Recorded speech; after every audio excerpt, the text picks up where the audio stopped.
¿Qué tal? Creo que no es nada nuevo que os diga que el mundo está entrando en una nueva época de militarismo, de guerras, de preparación para la guerra y de rearme general. Este asunto no viene solo de la invasión de Ucrania por el Estado ruso, sino que es muy anterior. Yo esto lo estoy investigando mucho porque me interesa y he llegado a la conclusión de que el rearme, es decir, la entrada en una nueva fase de militarismo, de rearme, de expansión de los aparatos de armamento, de las fábricas de armas, empieza en 2012. 2012 hay un estudio que dice que en 2012 es cuando ya es bien perceptible la nueva fase de enfrentamiento y de conflicto armado en que estaba adentrándose el mundo en su práctica totalidad. Hay otros incluso que lo rebajan 2 añitos más y lo llevan hasta 2010. Y dan datos interesantes de cómo empieza una ola de rearme, una nueva oleada de rearme en varios países. Bueno, el conflicto mundial pues está basado en lo que ha existido siempre desde que existen los estados, que es la lucha entre los diversos poderes estatales por la hegemonía mundial. Yo ya he puesto el ejemplo de las guerras púnicas, en los cuales el estado romano combatía contra el estado cartaginés a ver quién dominaba el Mediterráneo occidental. Las guerras púnicas pues se mantuvieron durante bastante tiempo, creo que hubo 3, ¿no? 2 muy importantes, y acabó con la derrota total de Cartago y la destrucción de la propia ciudad de Cartago, que fue sus habitantes pasados a cuchillo o convertidos en esclavos y la ciudad sembrada de sal. Eso tiene importancia que lo diga así porque en el momento actual los conflictos entre los diversos estados no pueden acabar en una derrota de uno o en la victoria del otro tan contundente, porque en las condiciones actuales de que son estados que ocupan espacios territoriales enormes, pues esto no es posible. Al mismo tiempo estamos enfrente de una situación formada por estados seniles, estados decadentes. Todos ellos lo son, tanto las potencias occidentales, que son las que hasta ahora han hegemonizado el poder mundial, que están ya en un estado de decadencia y decrepitud y de envejecimiento avanzado, pero también los que aspiran a ser los nuevos amos del mundo, como son básicamente Rusia y China, con sus satélites, algunos vacilantes, como la India, que se está militarizando de una manera descomunal, pues estos también son estados seniles. Por ejemplo, parece que la economía china, después de muchos años de crecimiento espectacular, pues ha entrado en una fase de desintegración y de escasos rendimientos que vamos a ver si se confirma o no se confirma. Ellos tienen un problema muy grave demográfico, como hicieron aquello de la política del hijo único hace 40 y tantos años, pues ahora ya no tienen población asalariada suficiente, están admitiendo inmigrantes para las fábricas chinas, pero esto da unos resultados limitados y tienen entre 400 y 500 millones de ancianos, de jubilados, que no saben qué hacer con ellos, etc. Entonces, bueno, pues en las condiciones actuales en Europa está sucediendo lo mismo. Alemania, que es la potencia hegemónica de la Unión Europea, declaró, creo que fue en mayo de 2022, en mayo pasado, que iban a incrementar su presupuesto militar en un 50%. Así, de un día para otro. Pero esto no es solo cuantitativo, sino también es cualitativo. Hasta ahora el ejército alemán gastaba la mayoría del presupuesto en actividades burocráticas, de mantenimiento, obsoletas, que no, concentraba todo el dinero en la parte efectiva, la parte combativa, ¿no? Entonces ahora se quiere cambiar, es decir, no solamente va a haber más gasto, mucho más, el 50% más, sino que se va a ir directamente a la parte de combate, a la parte de la vanguardia del ejército alemán. El Estado español va por el mismo camino, aunque hace unos días el gobierno de izquierda dijo que no iba a cumplir lo del 2% del PIB dedicado a gastos militares. En realidad esto es otra nueva operación demagógica, embustera, mentirosa, a que nos tiene acostumbrado el gobierno de izquierda. O sea, lo va a hacer por procedimientos indirectos, porque una parte de su electorado pues no lo admitiría por procedimientos directos. ¿Qué esto quiere decir? Que hay muchísimas empresas, muchísimos procedimientos que trabajan para el ejército, pero formalmente no. Entonces a estos se les va a incrementar su presencia y capacidad de actuación industrial, pero de tal modo que el presupuesto militar no aparezca incrementado. Y al mismo tiempo se van a reforzar cualitativa y cuantitativamente los gastos militares para el aparato militar, pero dentro de procedimientos, digamos, demagógicos, maquiavélicos, que son siempre los propios del gobierno de izquierda, como cuando dijo aquello del escudo social para todos, el ingreso mínimo vital, pero realmente, ¿quién está cobrando el ingreso mínimo vital? Vamos a ver, ¿quién lo está cobrando? Una minoría ínfima, muy pequeña, que ya estaba cobrando antes otras prestaciones estatales porque estaban en condiciones, digamos, muy precarias. Así pues, toda Europa, todo el mundo se está rearmando. Y eso significa que pronto, más pronto que tarde, no tenemos datos de cuándo, pero se hará, porque en Francia ya hay anunciado que se va a poner un servicio militar obligatorio de 6 meses.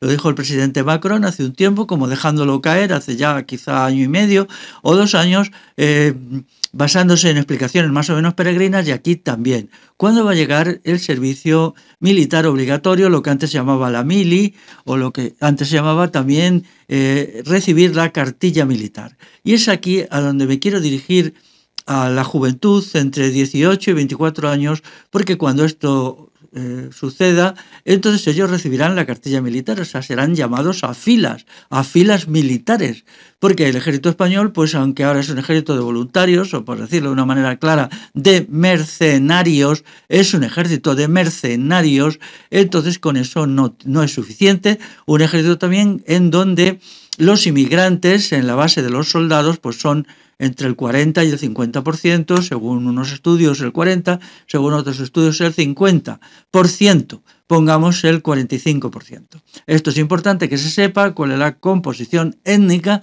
del ejército español para que se vea cuál es la verdad de la emigración. Pero eso no es suficiente, los mercenarios o voluntarios, como queréis llamarlos, no son suficientes y entonces tienen que llamar a filas. Pues ¿a quién? A la gente que en el año que se llamen a filas, cumpla 18 años. Eso no es suficiente porque esa generación tiene muy poca gente, es muy escasa, como aquí se ha puesto la ley de violencia de género para impedir que nazcan niños, y todas estas cuestiones de las políticas de género tienen un efecto y una intención antinatalista clara, pues entonces estas generaciones son muy escasas. Entonces, los que cumplan 18 años cuando haya el momento de llamarles a filas son muy poquitos, con lo cual se tendrá que ampliar 18, 19, 20, 21, 22. El ejército europeo que la Unión Europea quiere crear, que se complementaría con el de la OTAN, es decir, el del ejército de la OTAN va a continuar, España está dentro de la OTAN gracias a la izquierda, entonces pues el ejército que quiere crear son 2 millones de soldados. De ahí pues hay diferencias sobre cuántos de ellos tendrían que partir de nuestro país. De lo que llaman España pues serían 200.000, 250.000, quizá incluso 300.000.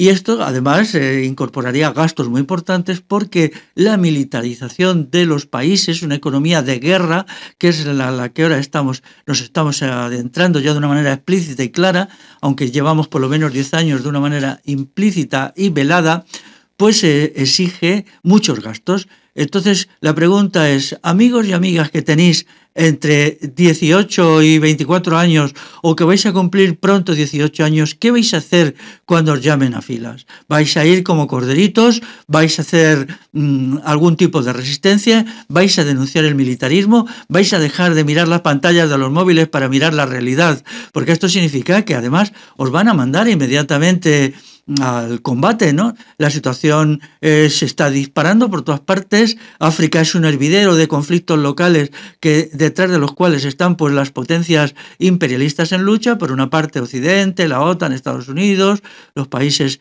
Francia, Inglaterra, etcétera. Por otra parte China, Rusia tiene mucha presencia, está vendiendo muchas armas a los países africanos, y entonces ahí va a haber conflictos muy prontos. Y entonces ahí España es la retaguardia inmediata y necesita gente ahí, necesita carne de cañón. Sí, carne de cañón. Y esa carne de cañón, pues vais a ser vosotros y vosotras. Porque claro, lógicamente, a partir de una política igualitaria, pues también las mujeres, las chicas, entre 18 y 25 años, tendrán que acudir al llamamiento a filas, tendrán que recibir la cartilla militar y tendrán que marchar para allá. Daros cuenta que toda la política esta del feminismo, de que las mujeres tienen que tener derechos pero no deberes, es demagogia, es mentira. Ahora es necesario que las mujeres vayan al ejército y yo creo que sí, efectivamente, si quieren practicar la igualdad tienen que ir, o todos vamos o no va nadie. Mi política es que no vaya nadie, que no vaya nadie al ejército, un ejército imperialista, un ejército de matanzas. Pero daos cuenta que avanzamos algo así como hacia, no quiero ser catastrofista, y no quiero meter miedo a nadie, pero hacia un apocalipsis total. Si no lo creéis, os recomiendo que veáis los datos sobre armamento, sobre todo en la zona de Asia-Pacífico, en donde todos los países no están haciendo como Alemania, incrementando solo en un 50% el presupuesto militar, sino en un 100%, en un 200%, en un 300%, algo increíble. Toda la zona, no solamente Asia, también lo está haciendo Australia, lo está haciendo Nueva Zelanda. Y a partir de ahí, pues África del Pacífico también, y luego llegaríamos a África del Atlántico, que es a la que nosotros nos compete. Teniendo en cuenta que el juego está en saber qué potencia va a dominar el mundo, o qué bloque de potencias, si ese bloque va a ser las potencias imperialistas que ya lo dominan, o van a ser bien las potencias imperialistas emergentes, que son las que están emergiendo con un poder económico y un poder militar notable, pues entonces eso significa que el mundo está yendo a una ola de violencia total, similar a la de la Primera Guerra Mundial, a la de la Segunda Guerra Mundial y a la Tercera Guerra Mundial que ya hubo, que fue la llamada Guerra Fría entre Estados Unidos y en la Unión Soviética, que duró mucho tiempo y que se libró principalmente por medio de estados intermedios, pero originó muchísimos muertos y muchísimo sufrimiento en estos estados intermedios, como eran Etiopía, Mozambique, donde allí mucha gente murió, como era la guerra de Vietnam, que era una guerra entre potencias imperialistas usando estados intermedios. Por cierto, curiosamente hoy Vietnam, siendo un país comunista, con la olla y el martillo y toda la parafernalia horrorosa, no se alinea con China, que es otro país comunista, sino está firmemente alineado con Estados Unidos, que entonces fue su agresor. Ahora Estados Unidos tiene ahí un defensor acérrimo de la resistencia y la oposición al imperialismo comunista chino en el Vietnam comunista. Pues sí, son fenómenos de la estrategia y que nos demuestran lo poquito que valen las ideologías, lo poquito que valen y que lo que importa es el poder económico y el poder político. Como Vietnam se siente amenazada por China y efectivamente está amenazada, es cierto que es así, pues entonces se acoge a Estados Unidos que la proteja y al mismo tiempo se está rearmando de una manera colosal. Vietnam hoy ya no es el Vietnam de la guerra de Vietnam de hace 40 años, ha crecido mucho económicamente, es una economía emergente muy potente y tiene bastante industria militar y puede armar un ejército que estaría dispuesto a partirse la cara con el ejército chino en cualquier circunstancia y puede ser incluso pues que en un momento dado Estados Unidos les anime, les empuje, les ordene atacar a China por el flanco sur, lo cual significaría pues que aquel avispero en donde todos los países están armados y todos enfrentados entre sí, pues aquello puede explotar en cualquier momento. Pero Europa está en unas condiciones no tan dramáticas, pero similares. Así que amigos o amigas jóvenes entre 18 y 25 años, atención, cuidado. En cualquier momento os pueden enviar a casa la cartilla militar y decir dónde os podéis incorporar a las filas del ejército. Esto significaría que si no lo hacéis seréis penados por desertores, que tiene pues bastantes años de cárcel y que, bueno, os partiría vuestras vidas. Me parece que la pena por deserción está entre 10 y 15 años de cárcel. O sea, si no os presentáis a filas, teniendo en cuenta que nuestro país es relativamente pequeño, no tenéis muchos sitios donde esconderos. Y si vais a otros países, pues es que ahora la movilización va a ser general. Por ejemplo, en Marruecos ya la hay, ya está la incorporación a filas de la gente por rango de edad y allí, efectivamente, aunque es un país musulmán, también van mujeres al ejército.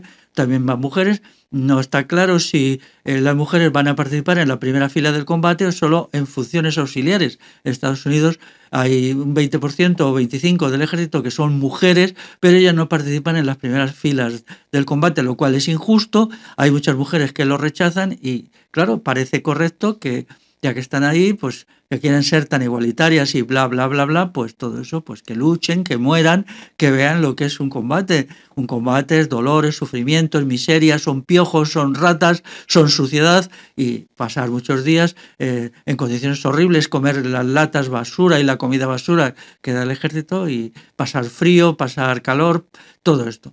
Así pues, ¿qué vais a hacer? ¿Os vais a resistir? Claro, tenemos que resistirnos, tenemos que resistir al militarismo de la derecha y al militarismo hipócrita, santurrón, que es el peor de todos, porque quien ha impulsado realmente el aparato militar ha sido la izquierda. La izquierda nos metió en la OTAN en 1986 en un referéndum en donde la izquierda pidió el voto del sí. Y ahora mismo estamos en las mismas condiciones. Tenemos que crear un movimiento popular de resistencia y oposición a la incorporación obligatoria y forzosa al aparato militar. Pero tener en cuenta que si seguimos pensando que los estados son maravillosos y son quienes nos salvan y el estado de bienestar es pues poco menos que Dios y la Virgen Santísima, entonces resulta que los estados constantemente están en guerra y cuanto más fuerza tienen los estados, más violencia está el enfrentamiento entre los estados. La lucha no es entre China y Estados Unidos, sino entre el Estado chino y el Estado de Estados Unidos. Son conflictos entre estados que son pues esenciales en la historia desde que existen los estados hace más o menos de 10.000 años. Así pues, los que loan al Estado, que son pues gente más cercana a Mussolini que a una concepción, digamos, civil y cívica de la política, pues al incrementar el poder de los estados están incrementando los factores de belicismo y guerra, porque la guerra la hacen los estados. Entonces vamos a ver cuando se nos dice que es que con los impuestos estamos pagando el estado de bienestar. Mentira, mentira, mentira. Con los impuestos, sobre todo, pagamos el ejército, los servicios auxiliares del ejército, el aparato industrial que sirve al ejército, que es muy mayoritario, y una parte importante del ejército también, que es el Estado policial. El Estado policial, la Guardia Civil, aquí tiene un estatuto militar, es parte del ejército. La Guardia Civil son 90.000 personas, no llegan, pero están por ahí. Y entonces todo esto, cuando nosotros nos resistimos a la estatización de nuestra sociedad, estamos luchando contra el militarismo de la manera más eficaz. Pero quienes se dicen antimilitaristas y proestatistas os están engañando, eso es un engaño. Bueno, pues en la lucha contra la incorporación a filas de la juventud nos encontraremos. Hasta luego.